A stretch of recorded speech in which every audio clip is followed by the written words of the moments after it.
Hi guys! Welcome back to our YouTube channel. Please don't forget to like, share, and subscribe para lagi kayong updated sa mga video na i-upload ko sa aming YouTube channel.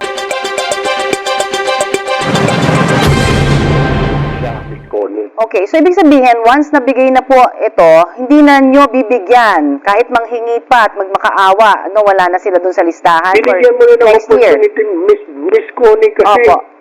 Diyan natin, kaya maraming naghihinanakit din ng mga mahihirap na Pilipino na nagtatrabaho pero mga gwardiya, janitor, tricycle driver, hindi sila pasok sa 4-piece dahil may trabaho sila.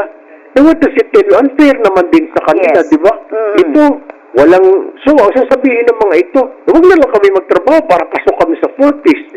Eh kami, nagbabanat ng buto, wala kaming ganun. So yun ang, hindi na kasalanan ng gobyerno, binigyan ka ng chance, di ba? Walang iniwan yan, Miss Connie, sa isang kapatid, sa isang pamilya, hindi naman lahat ng anak successful, di ba?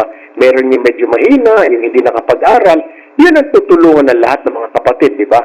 Siyempre, mananawa rin tayo mga matatandang kapatid. Kung bunso natin kapatid dyan, buwan-buwan nang hihingi. Medyo mahihiya ka na rin. So, ang gagawin natin na medyo nakakaangat ng konti, pag-ipunan natin, bigyan natin siya ng pampuhunan para sa pamilya. O ito, Totoy, o Neneng, o Inday, magnegosyo ka dyan, ito contribution namin.